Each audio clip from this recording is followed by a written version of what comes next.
Sa mga balita naman po sa lalawigan, mga kapatid, sugatan naman ng isang rider na nabangga tila sinadyang sagasaan ng pickup truck sa Bacoor, Cavite. Sa video, kitang pagyawang-gewang ang pickup hanggang sa huminto dahil nabangga na pala ang rider.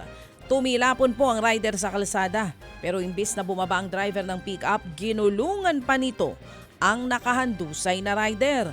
Tuluyan ngang tumakas ang pick-up matapos niyan. Nabalian ang braso at nasugatan sa kamay at paa ang rider. Hirap din daw siyang huminga dahil sobrang bigat ng gulong na dumagan sa kanyang likuran. Magpapakonfine sana siya sa ospital dahil posibleng nabali ang mga buto sa parte ng kanyang dibdib pero wala raw silang pambayad para sa pagpapagamot. Kaya sana raw ay sumuko na ang driver na nakabangga para matulungan ito. Ayon naman sa Bacoor Police, natukoy na nila kung sinong may-ari ng pickup truck pero hindi pa ito humaharap sa mga otoridad. Iniimbestigahan din kung siya bang nagmamaneho ng mangyaring insidente. Nakita rin ang mga pulis na nakaparada sa bahay ng may-ari ang pickup na bumangga sa biktima. Bakas pa nga ang pinsala sa harapang bahagi ng sasakyan. Ipinatatawag na ng LTO ang pickup driver. Sapol din sa video, ang naatrasan ng taxi ang isang lolang tumatawid sa kalsada po dyan naman sa Cebu City.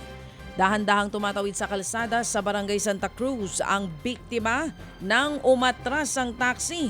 Papunta sa direksyon po ng isang lola. Naku po, lumagapak nga pong matanda at naumpog. Naku po, kawawa naman. Ang ulo po sa semento. Bumaba nga ang taxi driver pero imbes na tulungan, tinignan lamang ang lola at saka naman po umalis palayo. Nagkaroon ng black eye sa mata, sugat at namamaga ang kanyang mukha.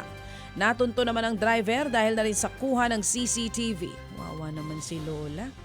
Ang depensa po ng driver, nagmamaniobra siya para lumipat sa kabilang kalsada nang hindi niya daw po mapansin ang biktima. Nagpapagaling sa ospital ang lola.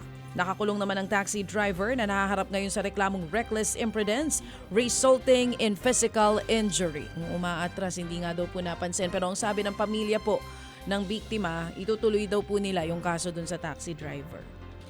Samantala mga kapatid, binawian naman ng buhay ang isang sanggol matapos maipit sa kadena ng motorsiklo at maputulan po ng paa dyan naman sa Esperanza sa Masbate.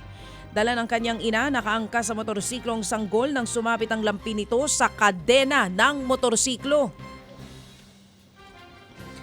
Doon na po nahila ang bata hanggang sa tuluyang maputol ang paa nito. Naisugod pa sa ospital ang sanggol pero naideklara ring dead on arrival.